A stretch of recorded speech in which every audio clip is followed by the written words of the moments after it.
তোমাদেরকে আজ এক অদ্ভুত লীলার ব্যাপারে বলবো। গোপাল সোনার অদ্ভুত লীলা আমার সাথে এরকম ঘটবে আমি সত্যি কখনো ভাবিনি। আমি আজকে ভীষণ ভীষণ খুশি। 4 দিন আগে একটা ইউটিউবে ভিডিও ছেড়েছিলাম, তোমরা দেখেছিলে। আমি মায়ের সাথে শপিংয়ে বেরিয়েছিলাম, আর তারপরে ওখান থেকে চলে গিয়েছিলাম দমদমে। আমার কিছু কাজ ছিল আর ফুল কেনার ছিল, তোমাদেরকে বলেছিলাম ওই ভিডিওটাতে। আর তার পাশেই একটা মন্দির ছিল, তো ওখানে গিয়ে আমি বেশ কিছুক্ষণ একা গিয়ে বসেছিলাম। তো বসে থাকার পর মন্দির, তো মেন মন্দির যেগুলো মানে কালী মায়ের মন্দির, তারপরে পাশে শিব মন্দির ছিল, সেগুলো সমস্ত কিছু বন্ধ হয়ে গিয়েছিলো, কারণ তখন অনেকটা রাত হয়ে গিয়েছিল। কিন্তু পাশে যেখানে গোপাল সোনারা ছিল সেই মন্দিরটার কাঁচটা পুরো সাদা ছিল, বাইরে থেকে দেখা যাচ্ছিল ভেতরে কোন ঠাকুর রয়েছে। এবারে ভেতরেই আমি দেখছিলাম যে দুজন গোপাল ঠাকুর বসে রয়েছে। আর আমার এত ভালো লেগেছিলো গোপাল দুজনকে দেখে। অনেকেই এরকম শুনেছি যে গাছের তলা থেকে নাকি গোপাল অনেকে রেখে যায়, সেখান থেকে পায়, বা দক্ষিণেশ্বরের গঙ্গা থেকেও নাকি অনেকে গোপাল পেয়েছে। তো আমি অনেক করে মন থেকে চেয়েছিলাম যে গোপাল তুমি আমাকে এইভাবে ধরা দাও, আমি তোমাকে এইভাবে আমার কাছে নিয়ে আসতে চাই। যে অনেকেই তো এরকম গাছের তলা থেকে গোপাল পাচ্ছে, আমি কেন পাচ্ছি না প্রভু, তোমার দেখা আমাকে কেন দিচ্ছ না। তো আমি ভাবতেও পারিনি, আমি মন্দিরে একা একাই গিয়ে কিছুক্ষণ বসেছিলাম। তারপরে এই গোপাল সোনা পাওয়ার মানে দেখার পরে আমি ওখানে একজন ঠাকুরমশাই যে এই মন্দিরের পুজো করেন, তার উনি ওখানেই হাঁটছিলেন। তো ওনাকে আমি গিয়ে বলি, আপনার সাথে আমার একটা কথা আছে, বলবো? তা বলছে হ্যাঁ অবশ্যই বলুন।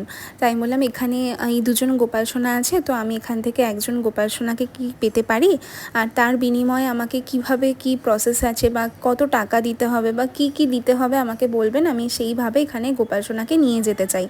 তো উনি আমাকে শুনে বললেন, এ বাবা এরকমভাবে প্লিজ বলবেন না, গোপাল সোনাকে নেবেন তার জন্য কিছু দিতে হবে এটা একদমই বলবেন না। আপনি একদিনকে ভালো দিন দেখে আসুন এবং নিয়ে যান। পুরো এই কথাটাই পুরো বলল।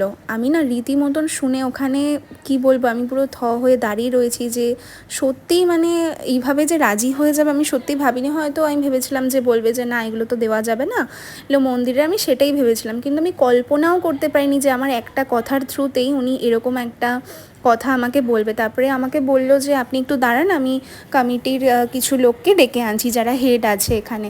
তো ওখানে আরও 3-4 জন আঙ্কেলকে ডেকে আনলেন এবং বললেন আপনি ওনাদেরকে বলুন। তো আমি বললাম যে এরকম আমি গোপাল নিতে চাই একজন গোপালকে আমি বাড়িতে নিয়ে যেতে চাই, তো আমি কি পারবো এখান থেকে নিয়ে যেতে? বলছে হ্যাঁ হ্যাঁ অবশ্যই পারবে।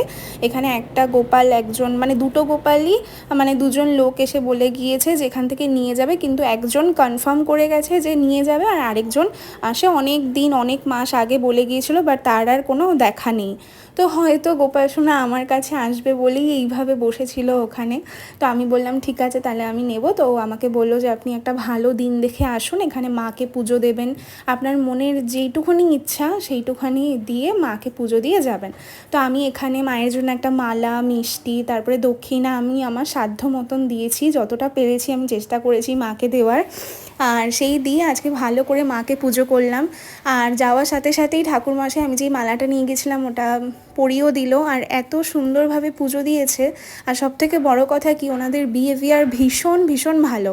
মানে আমি কল্পনা করতে পারিনি যে আমার ছোট্ট এই আবেদনটা, মানে আমি যে বলেছি একটা কথা, তার পরিপ্রেক্ষিতে ওনারা এইভাবে রাজি হয়ে যাবে আমি বুঝতে পারিনি।